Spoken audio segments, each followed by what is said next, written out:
Namaskar, this is Firstpost and you're watching Vantage with me, Palki Sharma.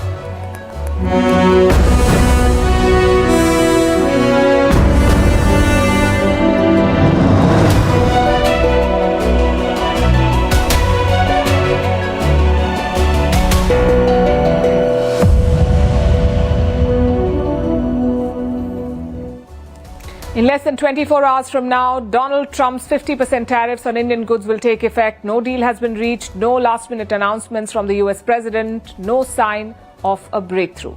Washington has formally informed New Delhi that at midnight New York time, the new duties will be enforced. Indian markets have already reacted. They closed in the red today. But New Delhi is not changing course. On the eve of the deadline, Prime Minister Modi has sent a firm message. India is ready to absorb the short-term pain. It is backing manufacturing to offset the impact of Trump's tariffs. Tonight, we'll bring you the key takeaways from the Prime Minister's address. Meanwhile, the US president is widening his trade war. He is now threatening higher levies on countries that target US tech giants. And he has warned China of a 200% tariff if Beijing cuts rare earth supplies. Also in focus tonight, Trump's meeting with South Korean President Lee Jae-myung.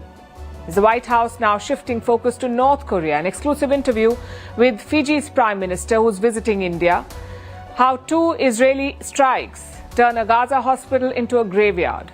Why Australia wants Iran's ambassador to leave. Why India's Supreme Court wants internet influencers to face regulation. And the next big space mystery, the discovery of a quadruple star system. We'll tell you what that is. The headlines first. Heavy rains wreak havoc across North India, trigger floods and landslides in Jammu and Kashmir and Himachal Pradesh. Several buildings collapsed as shops and houses were swept away.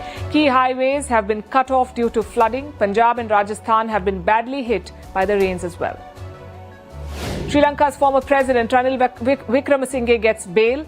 The relief comes 4 days after his arrest. He has been accused of misusing state funds for an overseas visit. Earlier in the day, the riot police clashed with Wickremesinghe's supporters who had gathered outside the court where his bail plea was to be heard.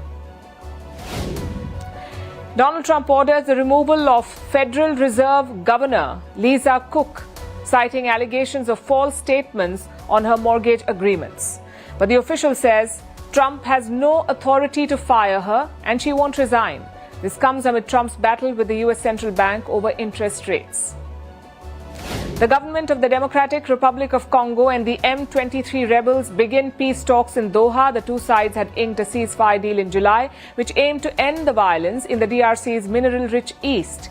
Previous ceasefire agreements between the Congolese government and the Rwanda-backed M23 have failed to last for long.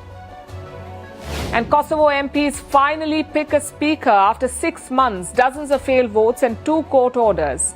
This was their 58th attempt. The stalemate had continued since the February elections. The vote now clears the way for the formation of a new government.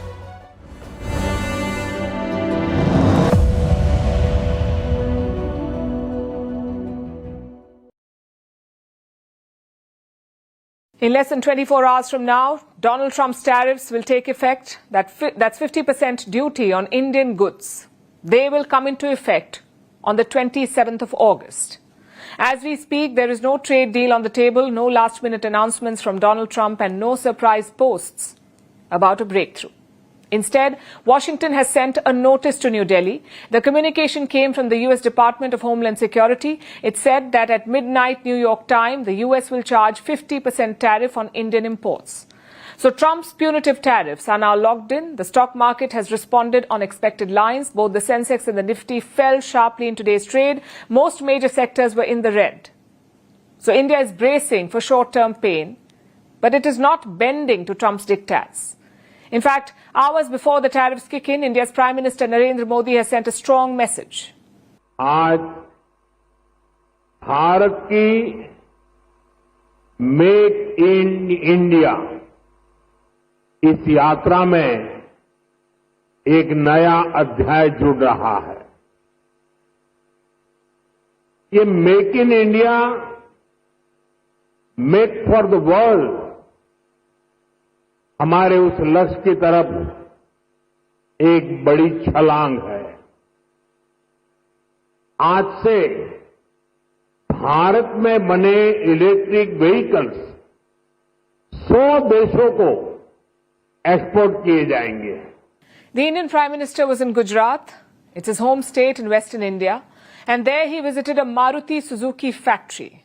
As you may know, Maruti Suzuki is India's biggest car maker. And today, in Prime Minister Modi's presence, they flagged off a new electric car. It's called e-Vitara. Now, this Indian-made car will be sold in more than 100 countries. And don't mistake this occasion for a mere car launch. It's a message with deep significance. EVs are the future of mobility, and India is charging ahead in that race with Indian-made EVs being sold to the world. Prime Minister Modi highlighted this progress in EV manufacturing. Bharat के पास democracy की शक्ति है और भारत के पास demography का advantage है। हमारे पास skilled workforce का बहुत बड़ा पूल है। इसलिए कि हमारे हर पार्टनर के लिए विन विन सिचुएशन बनाता है। आज आप देखिए, सुजुकी जापान भारत में मैन्युफैक्चरिंग कर रही है और जो गाड़ियां बन रही है वो वापस जापान को एक्सपोर्ट की जा रही है। ये जापान और भारत के रिश्तों की मजबूती तो है ही, भारत को लेकर ग्लोबल कंपनियों के भरोसे को भी ये आपके सामने प्रस्तुत करता है। It's a fact. Maruti Suzuki introduced cars to India. It was created by the government of India in the 1980s. It was a joint venture between India's Maruti and Japan's Suzuki. The Maruti 800 was a product of that partnership. It became an iconic car, one of India's best-selling vehicles. The 800 was built with Japanese technology. Back then, India depended on Japan for its car industry. But 4 decades later, that picture is changing. Today, Indian factories are supplying cars to Japan. Earlier this year, Suzuki became Japan's largest car importer. Its imports surged by more than 230 times. And this surge was driven by made-in-India vehicles. It shows how India is emerging as a leader in manufacturing. And Trump's tariffs come into force with Prime Minister Modi choosing to focus on the strides that India is making despite the unfair trade war. Bharat यहीं पर रुकने वाला नहीं है। जिन sectors में हमने बेहतर perform किया है, हमें उनमें और बेहतर करना है। इसके लिए हम मिशन मैन्युफैक्चरिंग पर जोर दे रहे हैं। आने वाले समय में हमारा फोकस फ्यूचरिस्टिक इंडस्ट्री पर होगा। सेमीकंडक्टर सेक्टर में भारत टेक ऑफ कर रहा है। देश में इसके 6 प्लांट्स तैयार होने वाले हैं।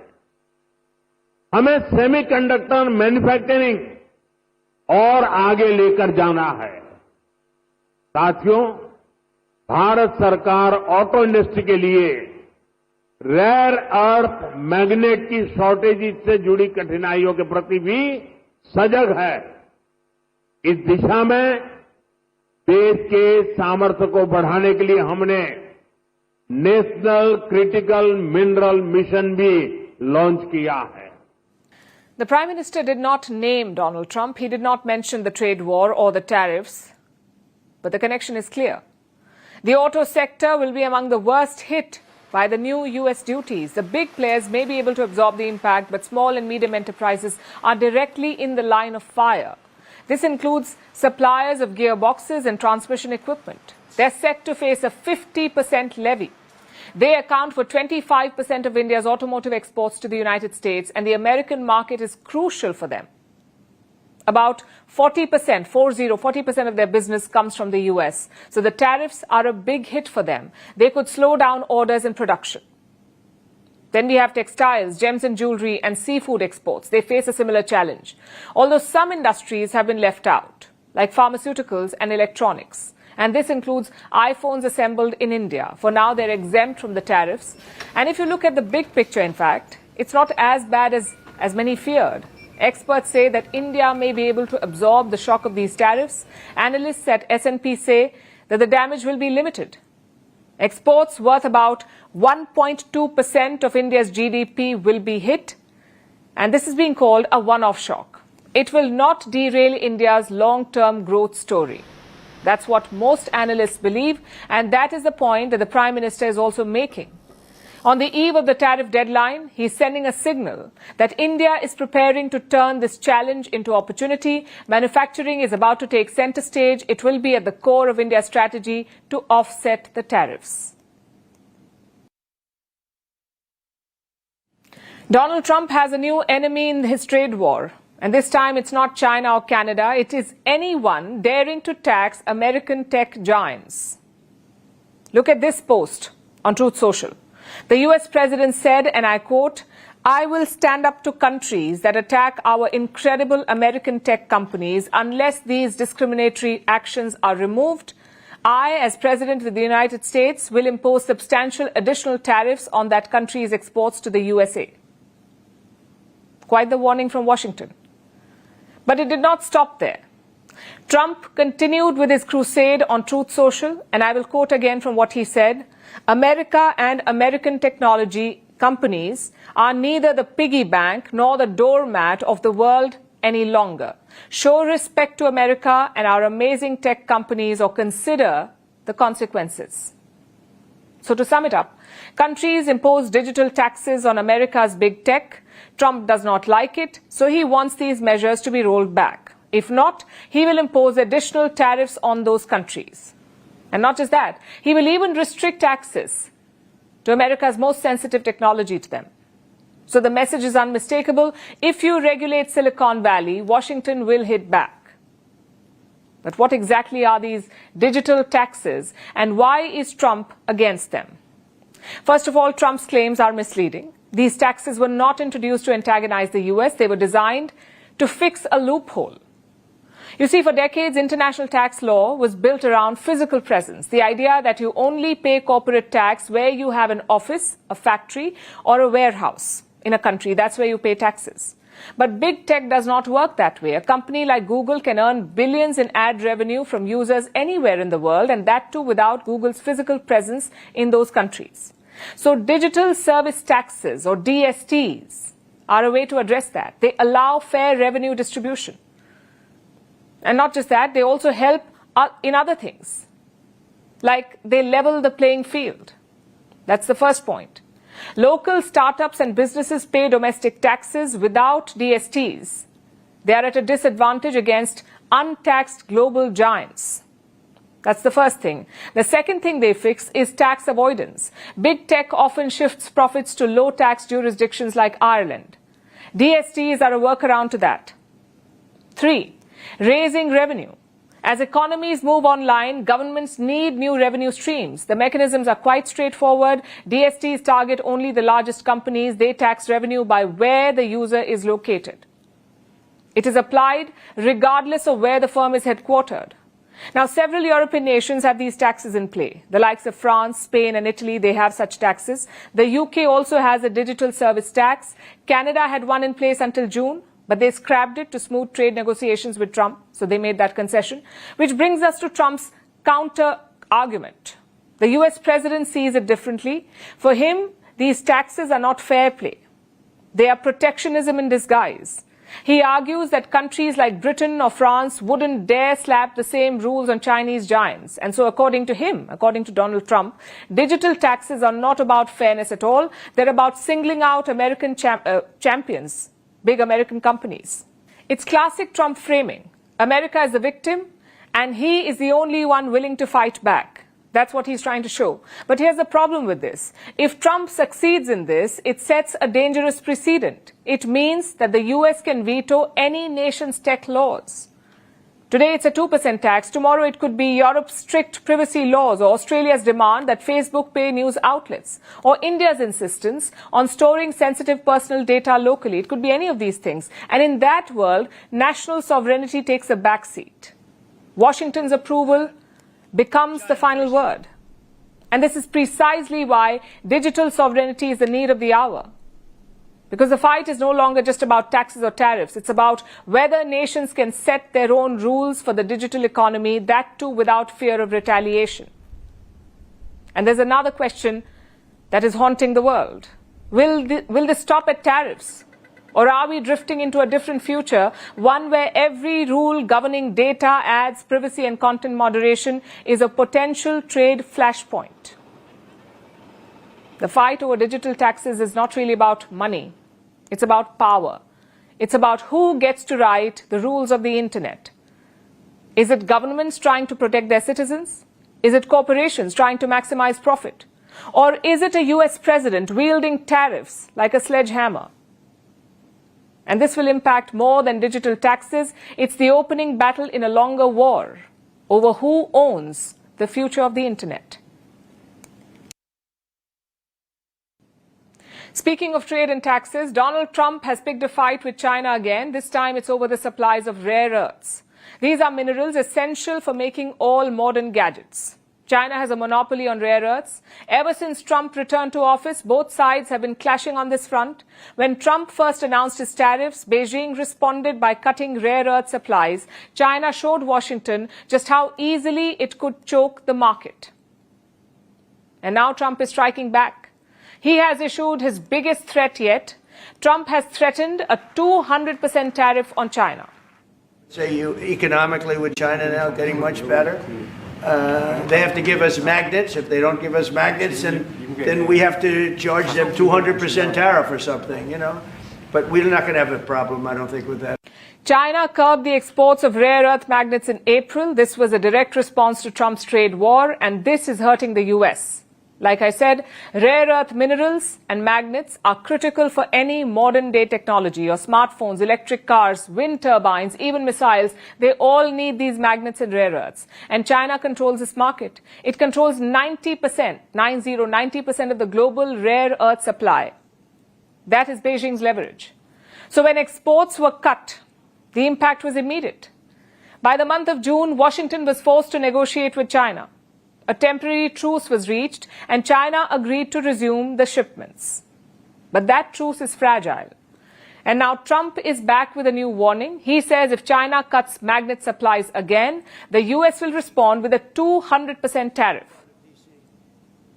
So the question is, what leverage does Trump have over the Chinese? What can he wield against them? And Trump answered that by pointing towards airplane parts. 200 of their planes were unable to fly because we were not giving them Boeing parts purposely, because they weren't giving us magnets. Therefore, we weren't giving them. But we have a much more powerful thing that's tariffs. If we wanted to put 100%, 200% tariffs on, we wouldn't do any business with China. And, you know, it would be okay, too, if we had to. So Trump wants to negotiate with China with airplane parts. He called them a powerful thing. Well, they could be a powerful thing. But is this an effective leverage?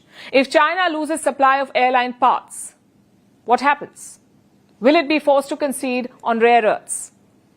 Well, it's unlikely, and I'll tell you why. Airline parts affect a single industry. They affect China's airlines and their fleet. So the damage will be there, but it will be limited. Plus, China can buy spares from elsewhere. It can service older planes. And even if some jets are grounded, the impact on China's economy will not be overwhelming. On the other hand, if China cuts off rare earth supplies, the impact would be far-reaching. And China already demonstrated this earlier this year. When it curbed exports of rare earths, factories had to shut down. Ford had to halt production. European car makers also struggled. Even Indian automakers raised concerns. They were unable to get supplies of Chinese rare earths. Supply chains were broken. And these were just the immediate consequences. And they hit multiple American industries, not just one. This is what forced the US to negotiate with Beijing, and shipments resumed only after Beijing agreed. Now, this episode showed how the world needs access to Chinese rare earths.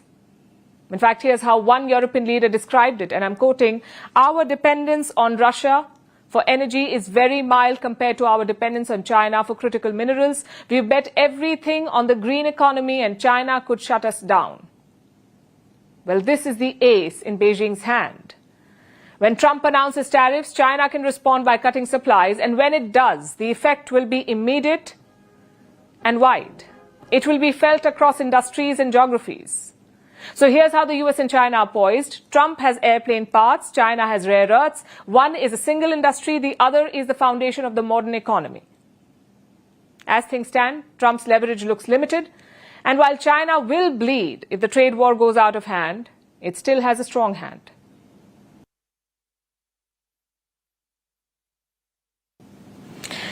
It could have gone either way for South Korean President Lee Jae-myung. He arrived in Washington this week hoping to crack a trade deal with Donald Trump, but the backdrop was messy. South Korea is still reeling from last year's martial law crisis. That's when the former president tried to impose martial law to hold on to power. Seoul is still grappling with the aftermath. Meanwhile, Donald Trump is still eager to reassert his role as a global deal maker. And North Korea is still testing missiles while flirting with Moscow. In this backdrop, South Korean President Lee came to Washington. This was a high-wire encounter. Just hours before the meeting, Trump blasted out a cryptic post on Truth Social. He warned, and I'm quoting, he warned of a purge or revolution in Seoul. Now, for a moment, it looked as if Lee might be ambushed, that he might be forced to defend himself against conspiracy theories rather than discuss policy. Instead, the encounter became something else entirely. Trump mellowed, Lee charmed, and the headlines were about a third man who was not even in the room.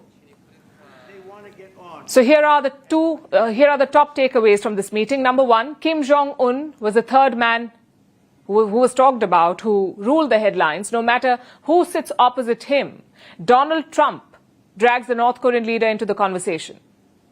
And this time was no different. Trump made it clear that he wants to meet Kim again, possibly this year.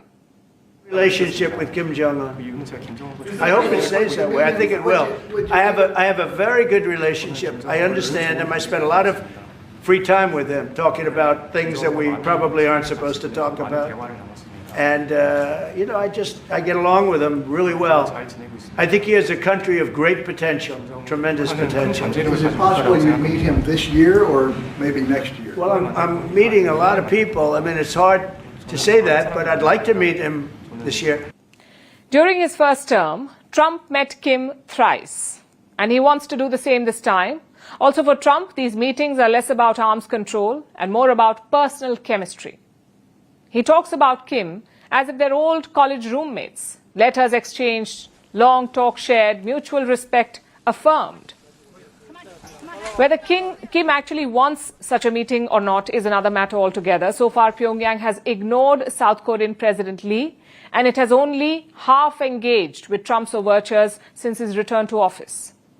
And yet, Donald Trump is betting that Kim will eventually want to meet him and sign a deal. And Lee, the South Korean leader, fed into that mythology. He flattered Trump. He even joked about building a Trump Tower in Pyongyang, the North Korean capital. So, I look forward to your meeting with Kim Jong-un and construction of a Trump Tower in North Korea and playing golf. I believe he will be waiting for you. Korea is able to attain economic growth and development through our ironclad alliance. And going forward, I hope to develop our alliance into a future-oriented alliance that encompasses areas not only limited to security, but also the economy and science and technology. Which brings us to point number 2. The survival strategy is flattery. Lee Jae-myung arrived in Washington with a problem. Trump does not trust South Korea. He often accuses it of freeloading of American troops, while also running up trade surpluses. Worse, Lee is viewed as, in some conservative US circles, as anti-American. So his answer to this problem was praise, humor, and a dash of self-deprecation. He complimented the decor of the Oval Office. He called Donald Trump indispensable, and he lauded Trump's efforts at peacemaking. And one thing that I wanted to say to you is that America's role not as a keeper of peace, but a maker of peace is emerging more evidently. Many wars in Europe, in Asia, in Africa, and in the Middle East are coming to peace because of the role that you are playing. So among the many world leaders, I believe that you are the only leader who has made such accomplishments. And I would like to mention that the only remaining divided nation in the world is the Korean Peninsula. And I would like to ask for your role in establishing peace on the Korean Peninsula. If it looked over the top, that's because it was, and it was so by design. Lee needed to leave Washington without becoming another Zelensky or Ramaphosa, the respective presidents of Ukraine and South Korea. Zelensky and Ramaphosa, both leaders were left sparring with Trump. And takeaway number 3 from the meeting, trade was the elephant in the room, but they chose not to touch it. Officially, the purpose of Lee's White House visit was quite simple: iron out details of a new trade deal and clarify the role of US troops on the Korean Peninsula. In practice, both leaders tiptoed around the specifics. Trump declared, and I quote, "I think we have a deal." But he offered no detail of the deal. Yeah, I think we have a deal done. They had some problems with it, but we stuck to our guns. They're going to make the deal that they agreed to make. And he's a very good guy, a very good representative for South Korea. It's a very big trade deal. You know, it's the biggest deal they've ever made by far, but it's one of the biggest deals ever made. The biggest deal ever made is the one with the European nations, as you know. The Europe deal is the biggest deal ever made. Lee smiled, avoided objections, and let the cameras roll. But the reality is this: South Korea has agreed to invest hundreds of billions in US industries, all while tariffs on its exports remain higher than Seoul would like.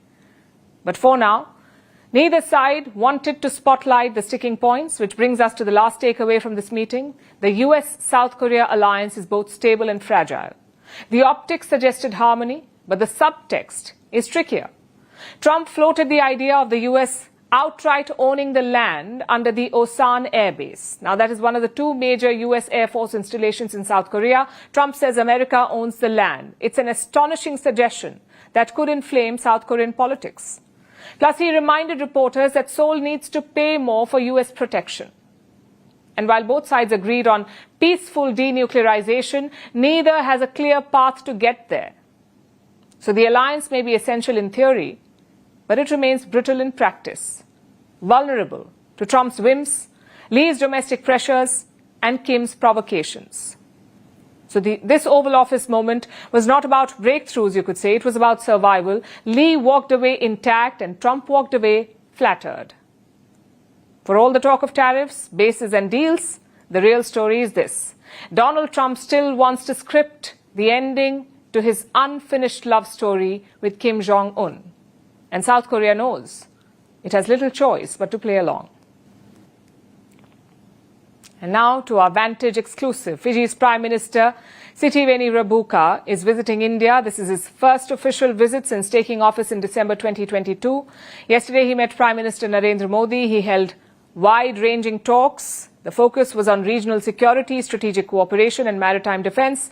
This visit comes at a critical moment. Tensions are growing in the Indo-Pacific. China's expanding military presence has triggered fresh concerns. Island nations like Fiji face growing risks, both to their security and their sovereignty.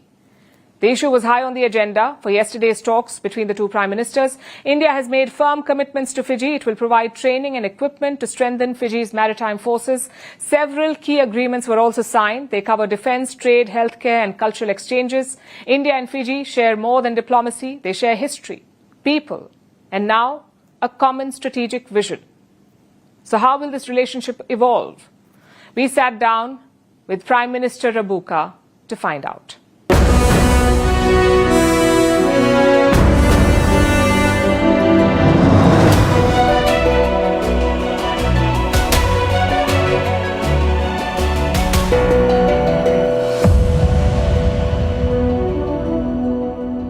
Prime Minister Sitiveni Rabuka, welcome to India, and thank you for joining us here on Firstpost. Thank you very much. First, I want you to tell our viewers about your personal relationship with India. You've studied here, you've been here before. Tell us about your association with this country. I was fortunate to have been selected and offered an Indian government scholarship in 1979 to undergo studies at the Defense Services Staff College in Wellington, Tamil Nadu. And I was trained by one of the best generals that the Indian Army produced in those decades, and General Rodriguez. I was in the same syndicate as someone who became Chief of the Navy, Admiral Prakash, and I trained with an international group of friends who became very close friends and long-term friends. I have new knees. These are titanium knees that I have. They were replaced by Dr. Bharat Modi of Vadodara, one of the best knee surgeons in the world. And he operated my knees and gave me new titanium knees in 2006, and they're still new. So, for me personally, it's good to be back. I owe a lot to India, and Fiji owes a lot to India and the Indian people. And you've now built relationships as a political leader, as the Prime Minister of Fiji. Tell us about your interactions with Prime Minister Modi and the equation that you share with him. Well, I'm older, but he's more senior. He is a great statesman. His priorities for India are the same priorities that any aspiring leader or any leaders in the world, particularly in the global south and the smaller island nations of the Pacific.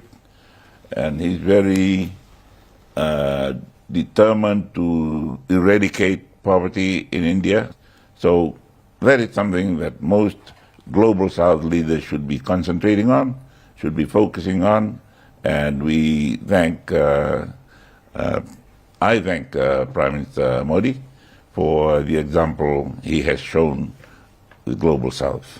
Defence is emerging as an important dimension of this partnership, and I understand in your conversation with the Indian Prime Minister, you've agreed to strengthen ties, including joint efforts in peacekeeping, cybersecurity and maritime surveillance. What does it mean really for Fiji's security in practical terms? That is very important for us. It's part of the Ocean of Peace concept, and we just would like to maintain stability in the region, that we are asking that the bigger powers do not bring their conflict into the Pacific and perhaps pull some of the island nations towards them into their camp. It's more coercion than cooperation. And earlier this year, you publicly stated that Fiji would not welcome a Chinese military base in the Pacific. Let me quote from what you said: if they want to come, who would welcome them, not Fiji? What led you to take this position? Well, I just thought that strategically they do not need to be in the Pacific. They can do everything they want to do from China. There's really no need for them. We offer every country in the world freedom of navigation. We offer our port facilities to them, and we facilitate their trans-Pacific navigation. And welcome their flights over our airspace. So I hope that doesn't make them jealous of each other. They are given equal opportunities for those by Fiji. So there's really no need for any of them to come and stake claim in Fiji and say, we're here, we got here first. Are you under pressure? Do you feel under pressure from any side? No. I do not feel any pressure because I deal with their diplomats and with their leaders very openly. They understand me and I understand them. So they cannot really pressure me. As part of your recent agreement, India is going to be sending a naval ship and deepening maritime relationships with Fiji. What role do you see for India in your region? India has sent naval ships to Fiji in the past. And it's not brought any displeasure to our attention from China or any other powers in the world, because it's natural for for us to continue doing that. Do you see a role for India in the event of a conflict in the Pacific? Do I? See a role for India in the event of a conflict in the Pacific? A conflict between whom and whom? Oh, well, there are a lot of players. This is a hypothetical question, but do you see a role for India? Well, India's voice is very influential in the world. Their voice as a global leader, as an international leader, as a powerful economy in the world, they should be listened to. How many countries in the world have more than 1 billion population? 2. And India is one of them. And the only one that upholds the global rules-based order. Would you welcome more Indian military voyages and defense drills in your part of the world to challenge those who may be,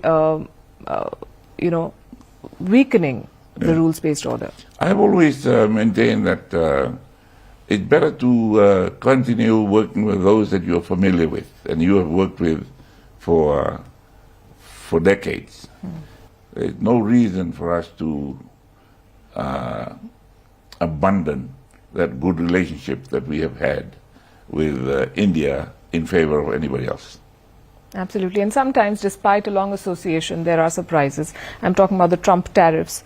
Donald Trump imposed shockingly high tariffs of 32% on Fiji. You said that this came without warning. It has since been slashed to 10 to 15%. And yet, do you worry about the unpredictability of your relationship with the US under President Trump? When they made the initial announcement, I said, we're not strong enough, we're not big enough to have a trade war with the United States of America. They're too big. All we have to do is to try and negotiate out of the difficulties that we could have and look for other destinations for our exports. We are too small to tell America, go do something. If they raise the tariffs on our exports into America. Did the tariffs come up in your talks with Prime Minister Modi? I sympathize with him. No, did you discuss it? Did you discuss it with him? Yes. Yeah. Okay. Yes. Yeah. Okay. We discussed it, and the punitive reaction to his trade with Russia, I believe, is unfair. But they are sovereign decisions, which nobody else has any business in. So Donald Trump is using tariffs and trade as a tool to put pressure on other countries, even to resolve global conflicts and to reshape international relations. Do you think this policy is working, or is it just feeding to the chaos? For the moment, it is not all working in his favor. And I'm sure the world and world leaders can weather it. So you think that the US is headed down that road, that they're I believe the United States bridges. knows exactly what's happening. They know that they will lose some friendship, but it will not be long term. It'll come back. Thank you for your time, your vision, your candor. I think for India and Fiji, this relationship is not just about history, it's also about shaping the future of the global south and indeed the world. So we wish you all the success. Thank you very much. We will continue to be your friends. Thank you, sir.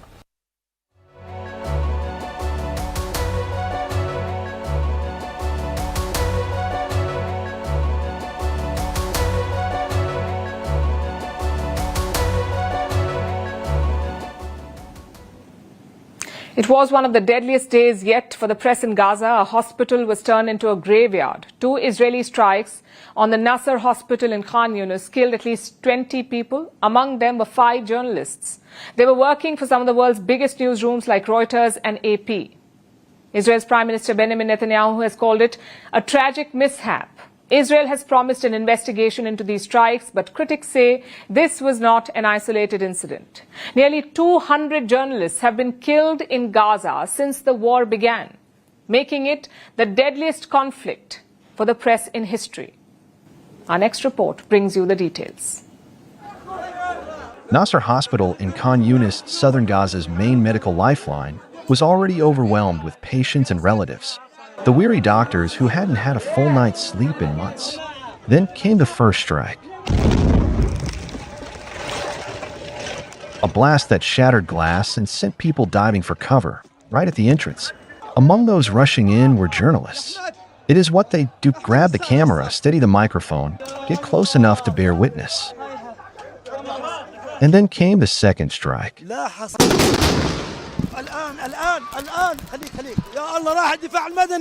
The staircase where journalists had gathered to film the aftermath became a target itself.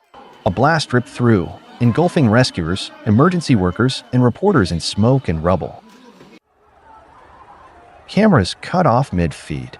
A Reuters cameraman, Husam al-Masri, had been operating a live broadcast and was killed while doing it. By the time the dust cleared, at least 20 people were dead. 5 of them were journalists, names familiar to their colleagues across the world.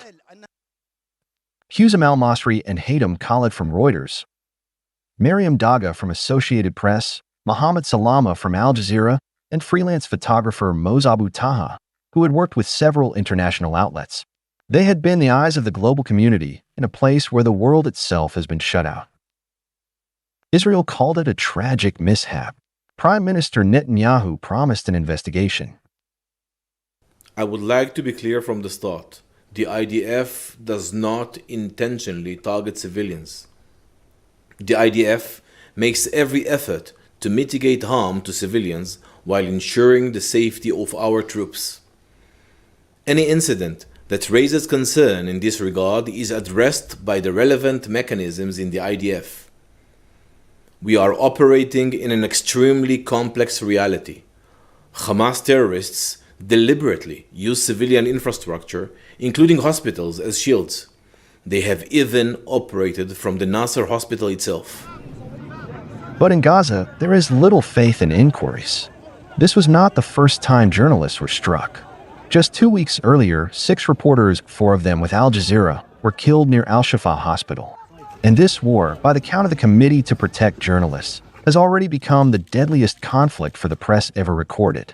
Nearly 200 journalists have died since October 2023. That's more than journalists that have died worldwide in the 3 years before the war combined. The Secretary General strongly condemns the killings of Palestinians today in Israeli strikes that hit Nasser Hospital in Khan Yunis in the Gaza Strip. Those killed, in addition to civilians, included medical personnel and journalists. We want to extend our condolences to families and colleagues of those journalists killed, especially those representative of the Associated Press, Reuters, and Al Jazeera who are in this room or online. These latest horrific killings highlight the extreme risks that medical personnel and journalists face as they carry out their vital work amidst this brutal conflict. But Israel is pressing forward with its offensive in Gaza City. Hamas had agreed to a framework of a peace deal last week, but Israel is yet to agree to it, according to Qatar. Doha says they are still waiting for an Israeli response. Meanwhile, Israelis have begun a nationwide day of protests, blocking highways and burning tires. They are demanding for a ceasefire deal that would bring hostages back home.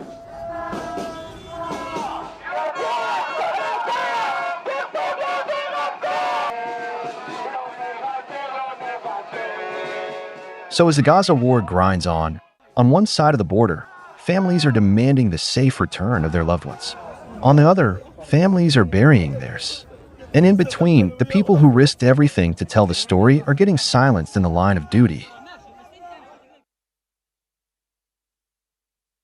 The Iranian ambassador to Australia has 7 days. 7 days to leave the country because he has been expelled. This is a first for Australia since the Second World War, the first time they've expelled an ambassador. And at the core of this is an explosive allegation. Last year, Australia witnessed 2 anti-Jewish attacks. Their intelligence team began an investigation. The investigation went on for months, and now finally the report is out. It says that Iran was behind the attacks. Australia has accused Tehran of directing anti-Semitic attacks on Australian soil. It has partially severed diplomatic ties with Tehran. It has suspended operations at its embassy in Iran. It has expelled the Iranian envoy along with some other officials. Iran has, of course, rejected the allegations. Meanwhile, Israel has praised Australia, which is also quite interesting because just a few days back, Israeli Prime Minister Netanyahu had called his Australian counterpart, and I'm quoting, a weak politician who abandoned Australia's Jews. Here's a report. On October 10th, 2024, a kosher cafe in Sydney, the Lewis Continental Kitchen, was attacked. About 2 months later, on December 6th, the Adass Israel Synagogue in Melbourne came under attack. In both these cases, there were no casualties. But in both incidents, assailants set fire to the properties, causing a lot of damage and sending shockwaves through Australia. So the government set out to investigate the matter. The Australian Security Intelligence Organisation probed the matter. And finally, the finding is out. According to the ASIO, Iran was behind the attacks.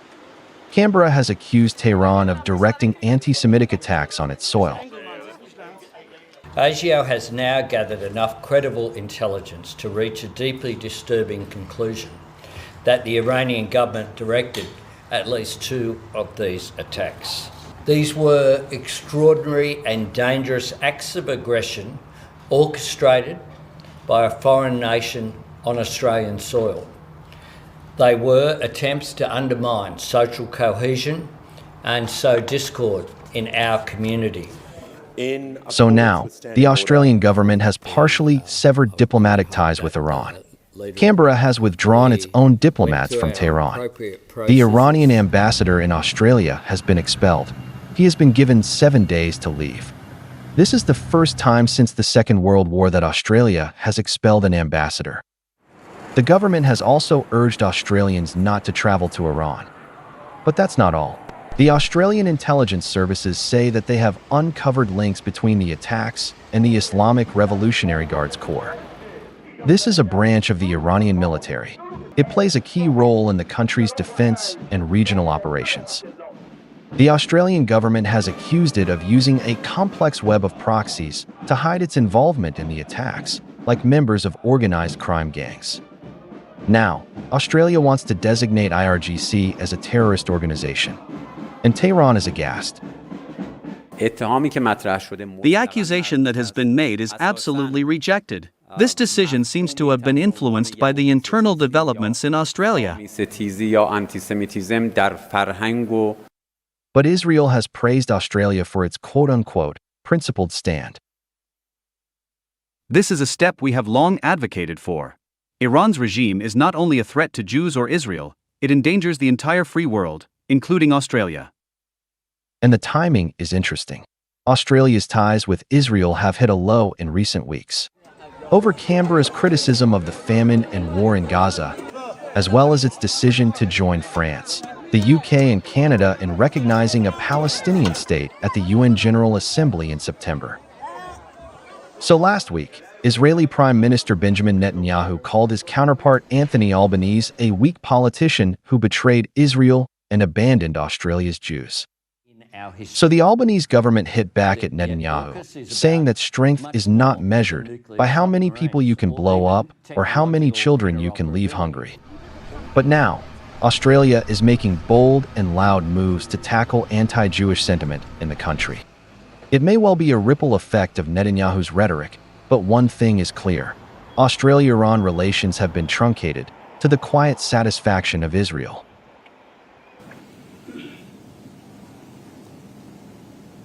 Freedom of speech. In India, this is a fundamental right. It is guaranteed by the Constitution. But what happens when this right is monetized? Well, this is the question India's apex court has tried to answer. That's the Supreme Court of India. It has heard a case against social media influencers, those making insensitive jokes about persons with disabilities.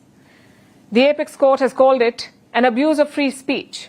It said, when you commercialize free speech, you should not hurt sentiments. And that's not all. The Supreme Court has urged broader action. It has asked the centre to regulate influencers, to come up with guidelines, to set up guardrails and a mechanism to balance freedom of speech with accountability. So what would such a framework look like? Is it too idealistic to be true? And how do other countries regulate influencers? Here's a report. When you are commercializing free speech, you should also bear in mind not to hurt the sentiments of certain sections of the society. This is what India's apex court has said. This week, the Supreme Court heard a case against 5 comedians who had been accused of making insensitive jokes about persons with disabilities. This included Samir Raina. He hosted a show on YouTube called India's Got Latent, along with 4 of his co-comedians. The court has said that the comedians abused freedom of speech and expression, that they commercialized free speech while hurting people's sentiments. The court has directed the 5 comedians to issue a public and an unconditional apology on their respective platforms. But that's not all. The Supreme Court says that there should be accountability and that freedom of expression must be exercised responsibly. After all, in recent years, a range of influencers have come to the fore. They're not just dancing to trendy songs or baking banana bread, they have tens of millions of followers. They are changing opinions, shaping minds, spreading information, and in many cases, misinformation. Social media trends have come and gone, but regulation has been scrambling to catch up with influencers. Now the Supreme Court of India says not anymore. India's top court has urged the union government to form guidelines to regulate conduct on social media, to set up guardrails that cover everything from influencer reels to podcasts. Of course, this may be easier said than done. After all, many fear that regulation comes at the cost of freedom. So the key issue is to balance free speech with accountability and dignity. And it's a complex task, but a crucial one, because as the court points out, unless effective consequences are framed, police can zigzag their way out of liability. Consequences must be proportionate to the harm done. Which is why the country wants to work towards a framework that can regulate content creation. And India is not an isolated case here. Country after country has tried to bring in laws that regulate influencers and protect users on social media. Like the Online Safety Act in the UK, which puts greater responsibility on online platforms and content creators to save social media users, especially children, from harm.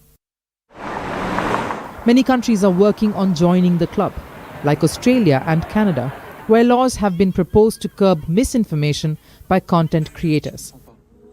We are setting a new community standard. But building such policies is tricky business, like in Germany, where the law compels platforms to remove illegal hate speech within 24 hours, or in Ethiopia, where the law criminalizes online hate and disinformation. But it has been criticized for restricting political speech. The hurdles cannot be ignored, but countries are making moves to boost the transparency and accountability of content creation. After all, the global influencer economy stands at $33 billion, so it's important that big money comes with big responsibility.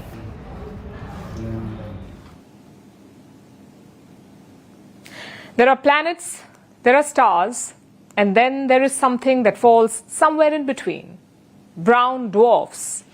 These are interstellar objects. They're heavier than gas giant planets, but lighter than stars, which is why they're also called failed stars. And scientists have found them mingling unusually. They have discovered 2 brown dwarfs locked with 2 single stars. It's what they're calling the double-double, or in scientific terms, the quadruple star system.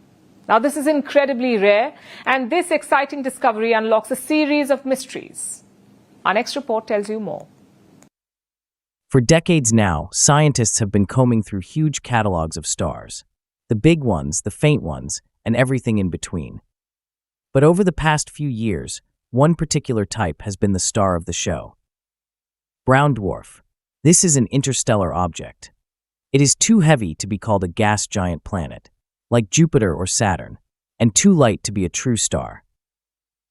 It doesn't have intense pressure or temperature, which is why the cold brown dwarf is often called a failed star.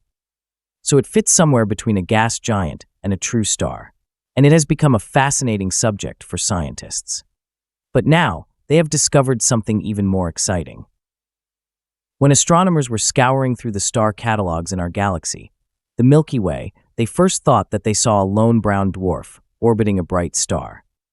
But then they investigated further and found that what they were seeing wasn't one, but two brown dwarfs. And soon, they realized that the dwarfs weren't dancing around one star. Their companion was a pair of bright stars. If this sounds odd, that's because it is. This is an incredibly rare but interesting star system. What the scientists are calling a double-double.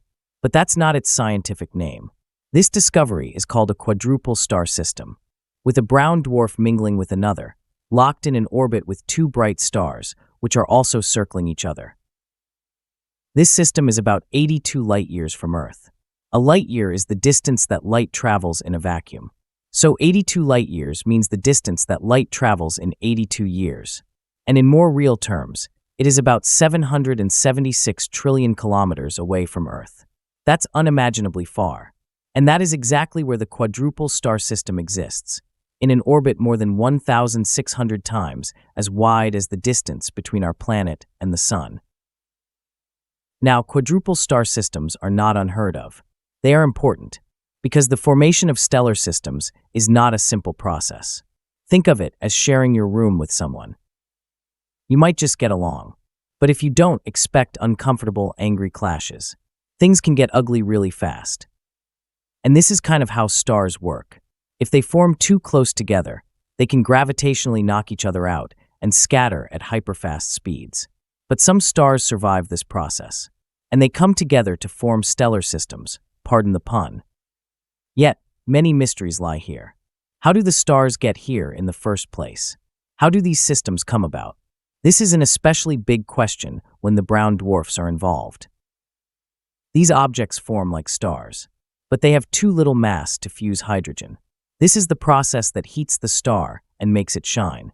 So brown dwarfs are cold and faint, which makes them difficult to study. But when they are near brighter stars, measuring them becomes much easier. So does understanding the star systems that they form. And this is exactly what makes this discovery special, as scientists reach for the stars. And now it's time for Vantage Shots, images that tell the story. In Sweden, a popular church is rolled to its new home. In France, a firefighting helicopter crashes into a pond. In the US, a massive dust storm grounds flights and leaves thousands without power. And finally, we're taking you back in history. On this day in 1920, the US adopted the 19th Amendment to its constitution. This granted all American women the right to vote. And it was the culmination of a decades-long political struggle. We're leaving you on that note. Thank you for watching. We'll see you tomorrow.